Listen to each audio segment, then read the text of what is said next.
ಶ್ರೀ ಹರಿವಾಯ ಗುರುಭ್ಯೋ ನಮಃ.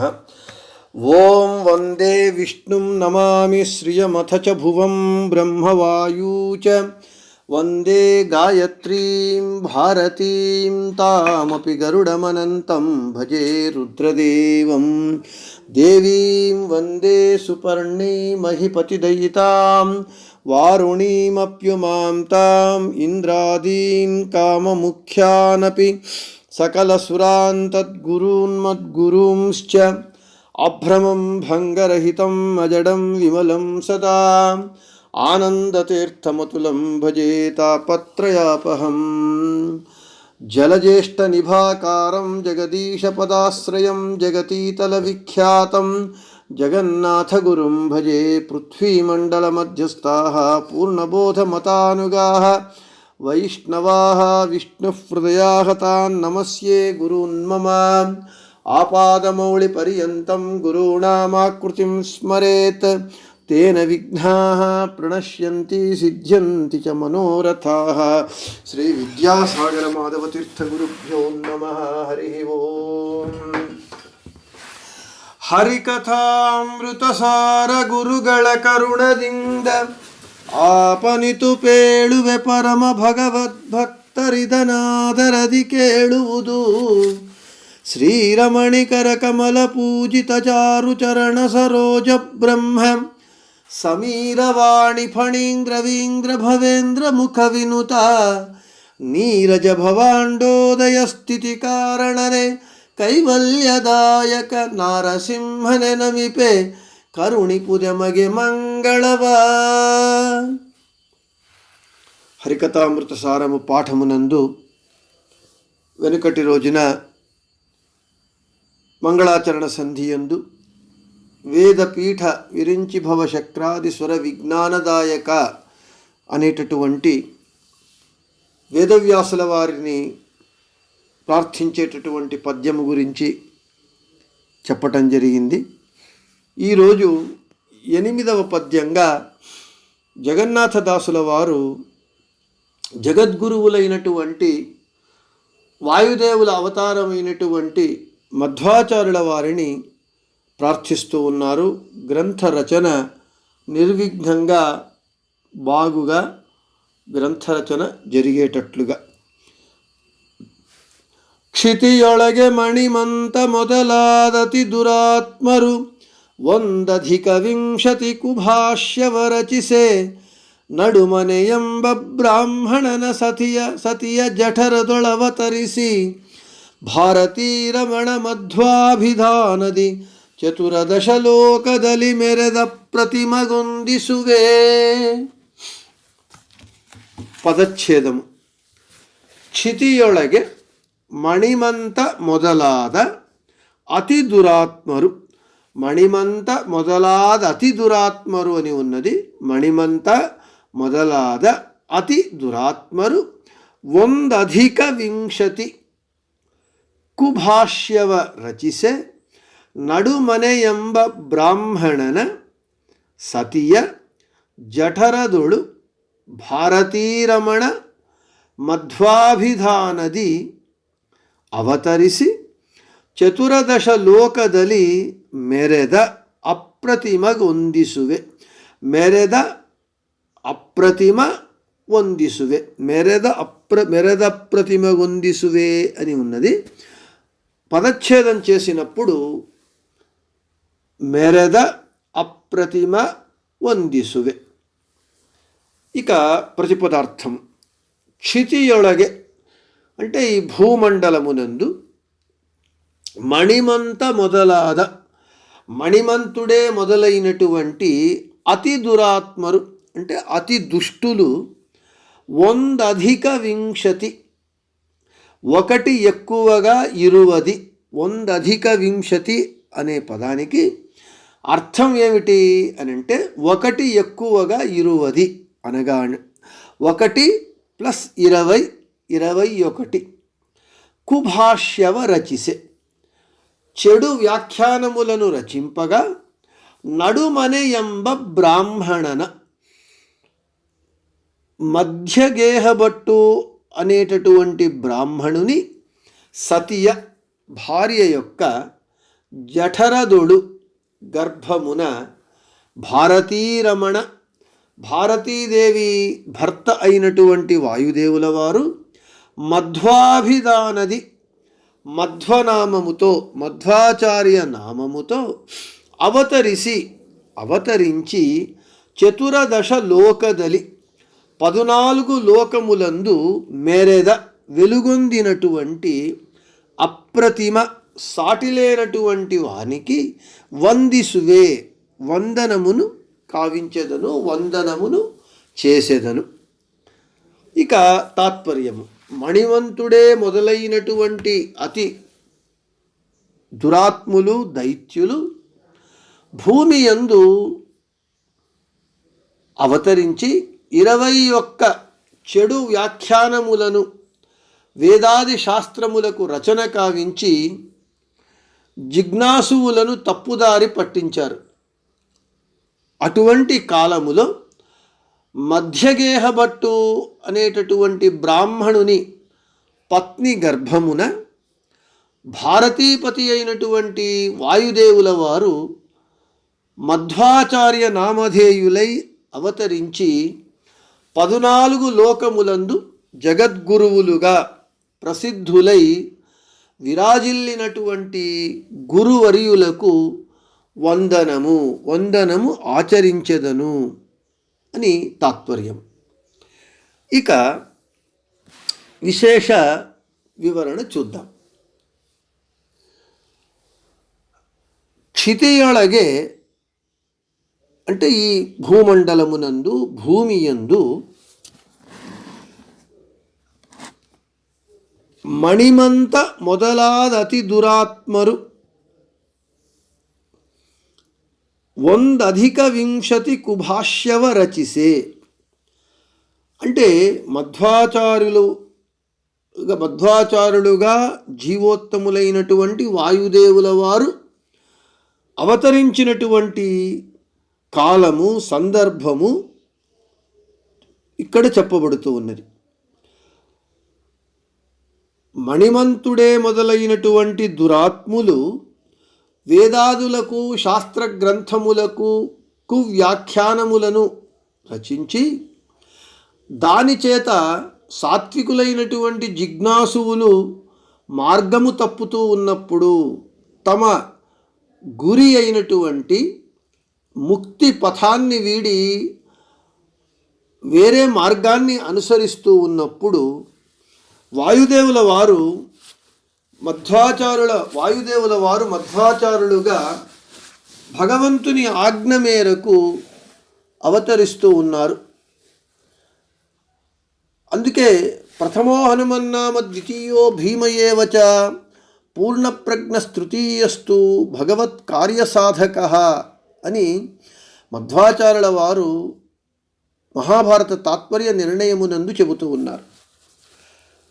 భగవంతుని ఆజ్ఞ మేరకు భగవంతుని కార్యము సాధించటానికి జీవోత్తములైనటువంటి వాయుదేవుల వారు మొదటి అవతారంగా హనుమంతునిగా త్రేతాయుగమునందు అవతరించి భగవంతుడైనటువంటి రాముని సేవను, రెండవ అవతారంగా భీమునిగా ద్వాపర యుగంలో అవతరించి భగవంతుడైనటువంటి కృష్ణుని సేవను, పూర్ణప్రజ్ఞులుగా మూడవ అవతారంగా ఈ కలియుగమునందు అవతరించి వేదవ్యాసుల వారి సేవను అనిత రసాధారణంగా చేశారు అని చెబుతూ ఉన్నారు.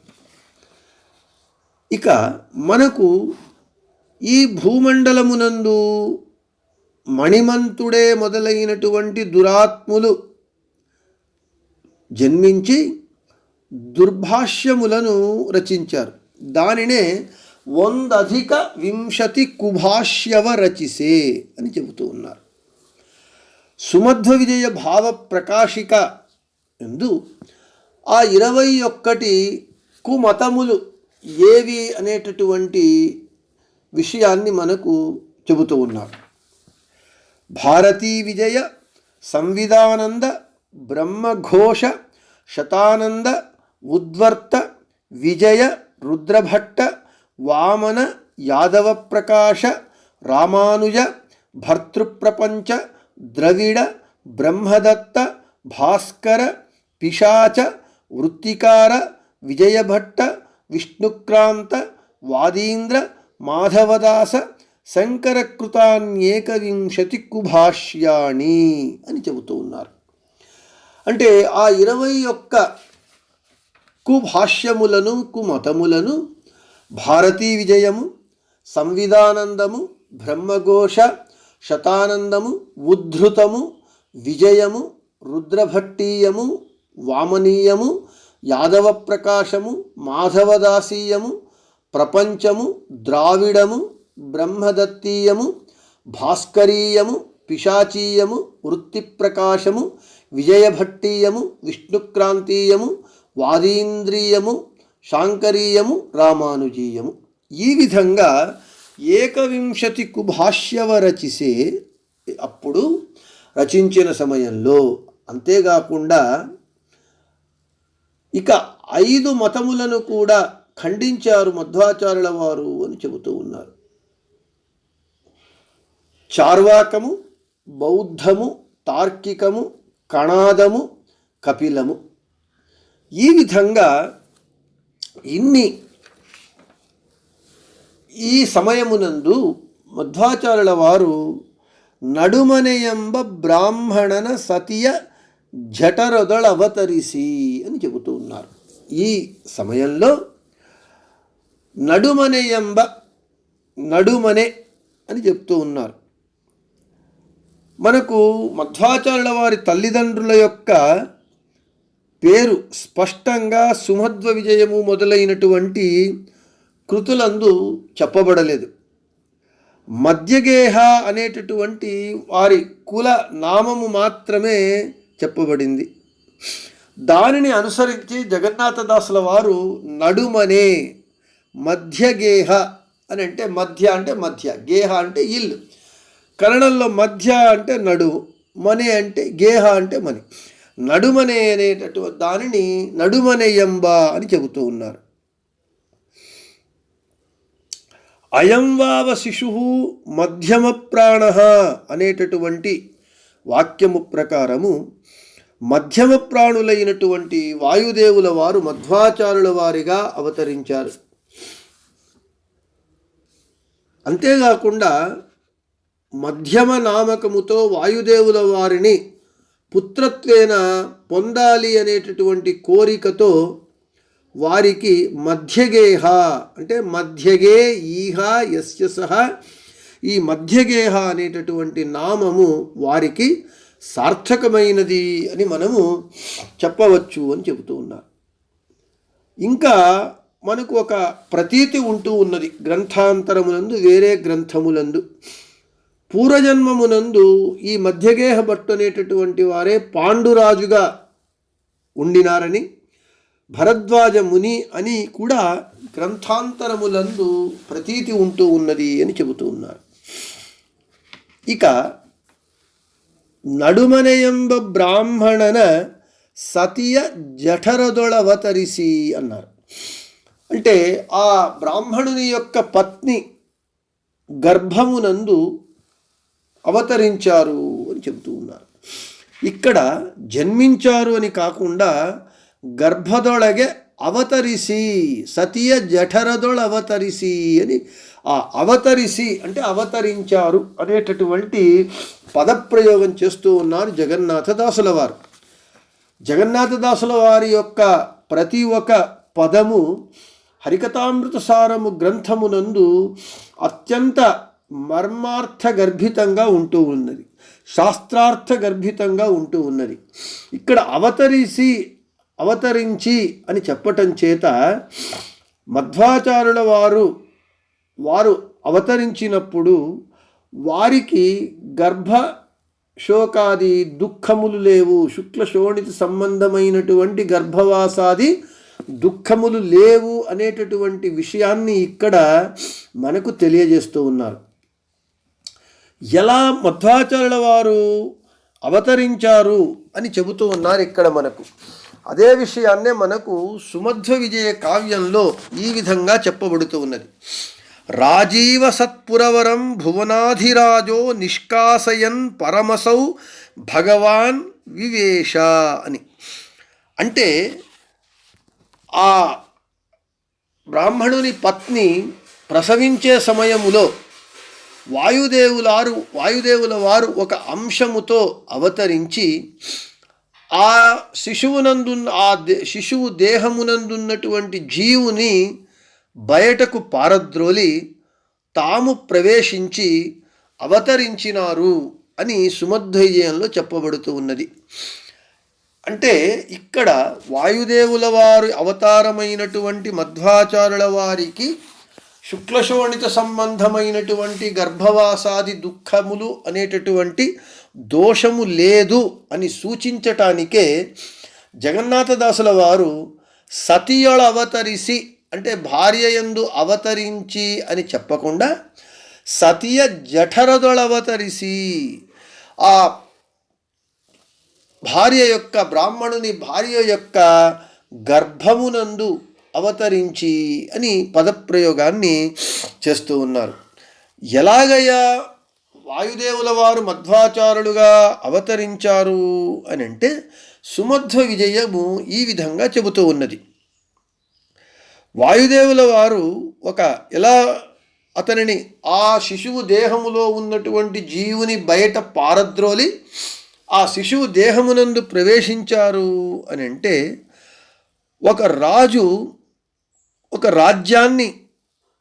కొత్త రాజ్యాన్ని స్థాపించాలి, జయించాలి అని ఇచ్చపడి సంకల్పించుకొని మొదట ఆ రాజ్యంలో ఉన్నటువంటి రాజును బయటికి పారద్రోలి తాను ఆ రాజ్యంలో ప్రవేశించి ఒక కొత్త రాజ్యాన్ని ఎలా స్థాపిస్తాడో అదేవిధంగా ఆ శిశువు దేహమునందున్నటువంటి జీవుణ్ణి బయటికి పారద్రోలి తాము ఆ దేహమునందు ప్రవేశించారు అనే విషయాన్ని ఇక్కడ మనకు ఆ సుమధ్వ విజయ వాక్యము రాజీవ సత్పురవరం భువనాధిరాజో నిష్కాసయన్ పరమసౌ భగవాన్ వివేశ అనేటటువంటి వాక్యము మనకు స్పష్టంగా తెలుస్తూ ఉన్నది. ఇక మధ్వాచార్యుల వారు వాయుదేవుల వారి అవతారము భగవంతుని కార్యాన్ని సాధించటానికి భగవంతుని ఆజ్ఞ మేరకు హనుమ భీమ మధ్వాచారులుగా అవతరించారు అనేటటువంటి విషయము అనేక ప్రమాణములు మనకు తెలియజేస్తూ ఉన్నది. ఇక్కడ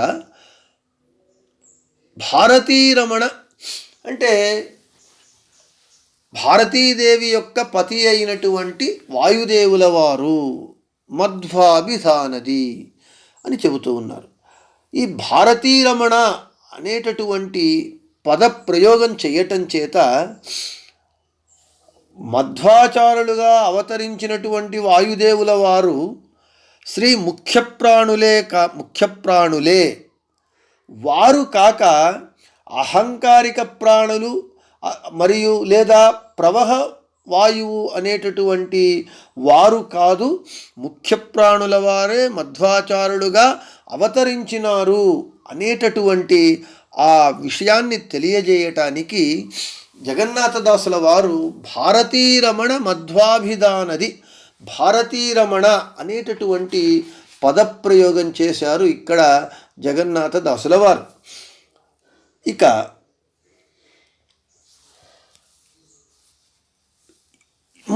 మనము ಮಧ್ವಾಭಿಧಾನದಿ ಚತುರದಶ ಲೋಕದಲ್ಲಿ ಮೆರೆದ ಅಪ್ರತಿಮಗೆ ವಂದಿಸುವೆ. ಈ ವಿಧಂగా ವಾಯುದೇವುಲ ವಾರು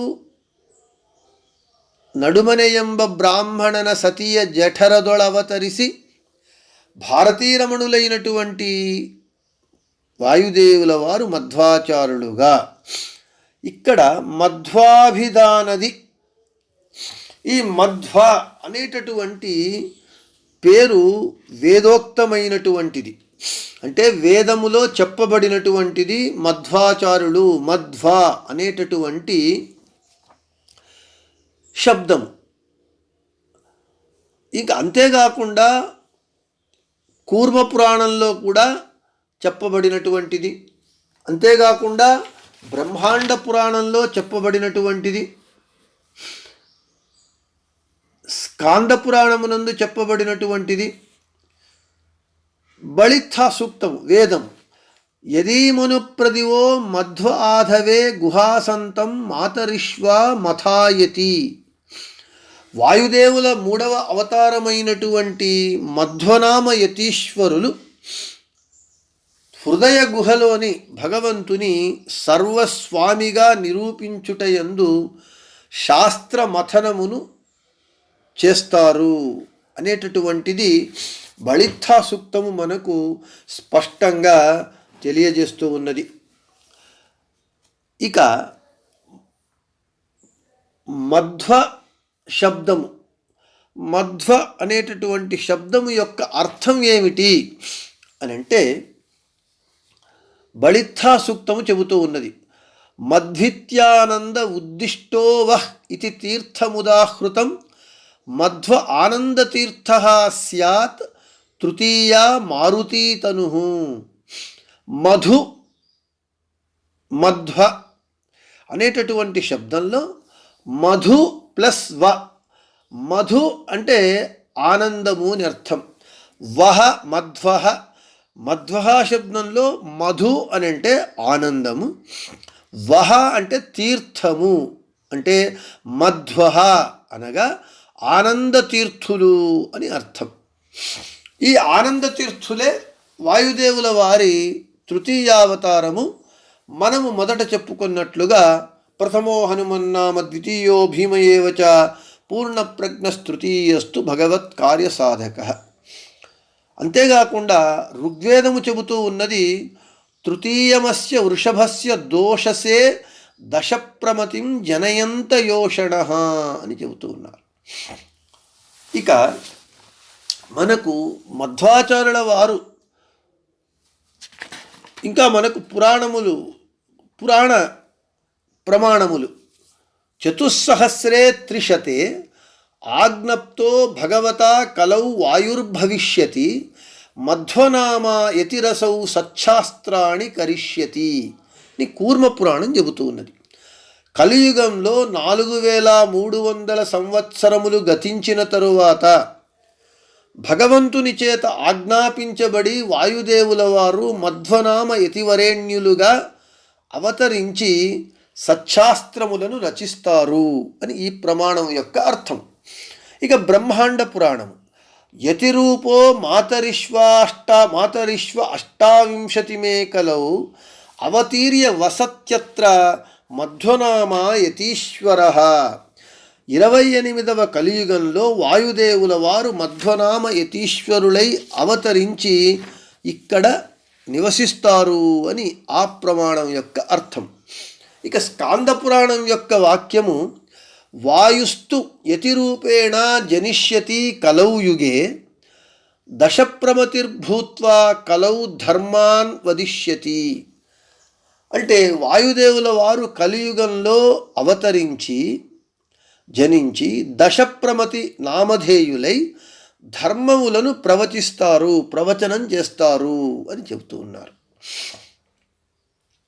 ఇక మధ్వాచార్యుల వారు అవతరించినటువంటి వారి అవతార నేపథ్యం ఏమిటి అని అంటే స్కాంద పురాణం ఇలా చెబుతూ ఉన్నది ఆ నేపథ్యాన్ని.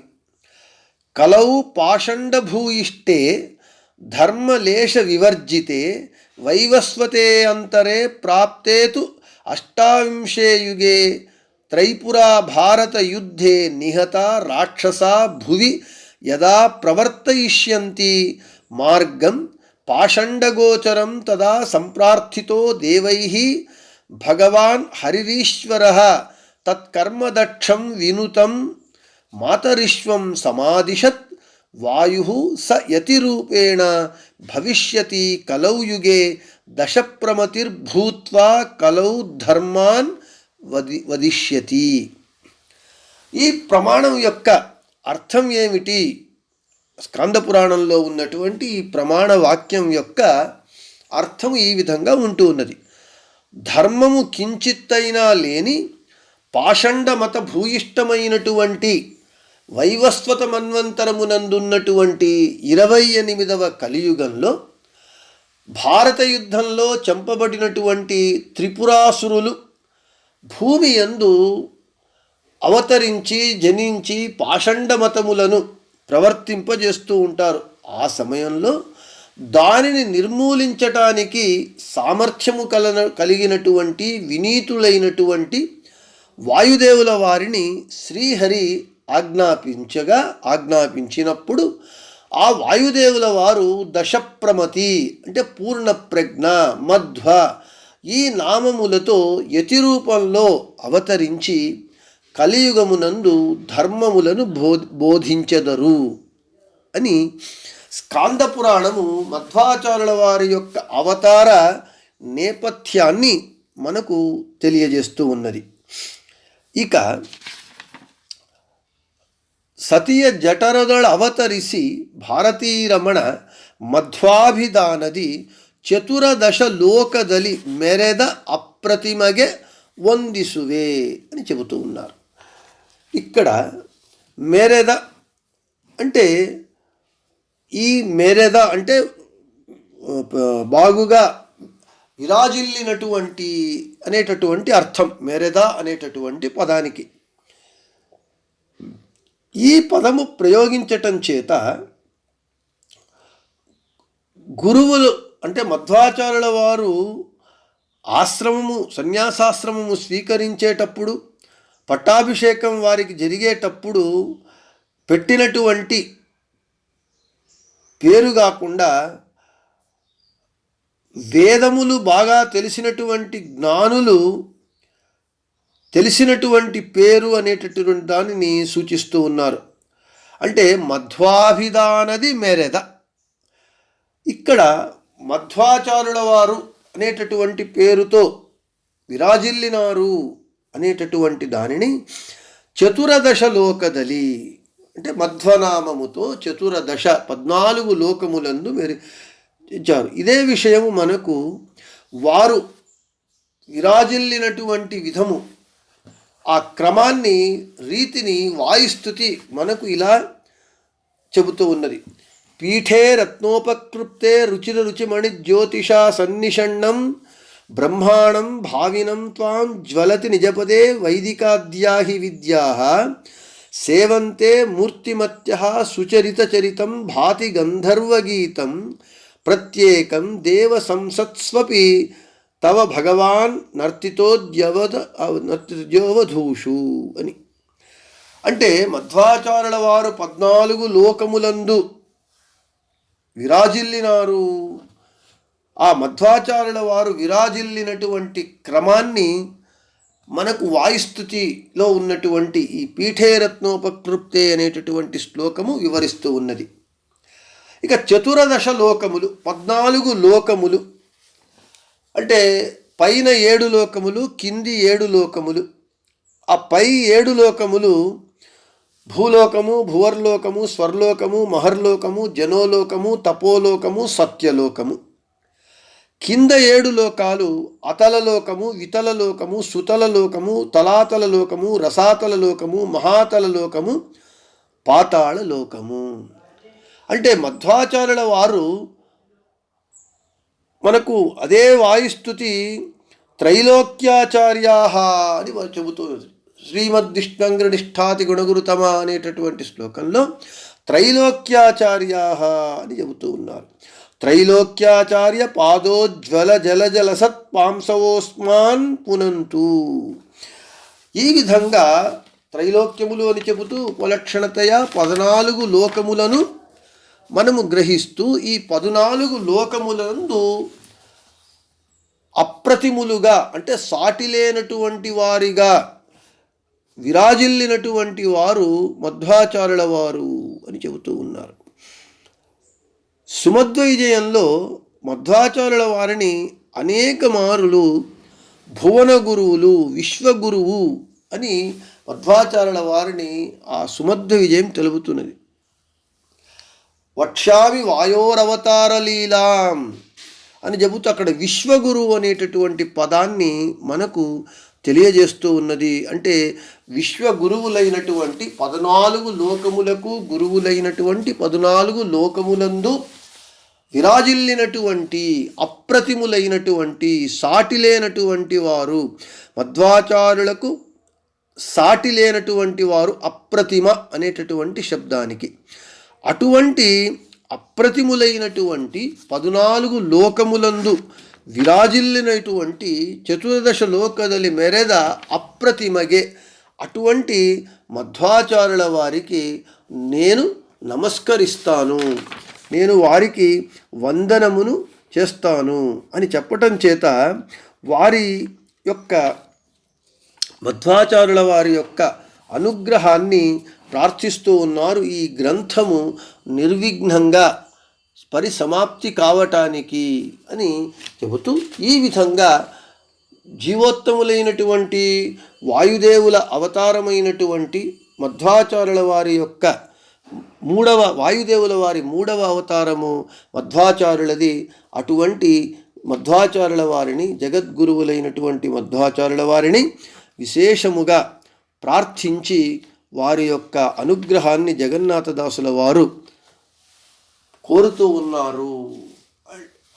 ఇక ఆ తరువాత మిగిలిన గురు పరంపరను తారతమ్యానుసారంగా గరుడ శేష రుద్రాదులు తర్వాత గురువులనందరినీ జగన్నాథదాసుల వారు ముందు వచ్చేటటువంటి పద్యములందు స్తోత్రం చేస్తూ ఉన్నారు అని చెప్పిన చోట ఈరోజు ఈ పద్యాన్ని ముగిస్తూ పాఠాన్ని ఈరోజుతో ముగిస్తూ రేపు మన పాఠము ఇంకొక పద్యము పంచభేదాత్మక ప్రపంచకే అనేటటువంటి పద్యాన్ని మనము దానిలో కూడా మళ్ళీ ఆనందతీర్థుల వారినే మధ్వాచార్యుల వారినే స్మరిస్తూ ఉన్నారు, వారి అనుగ్రహాన్ని ప్రార్థిస్తూ ఉన్నారు.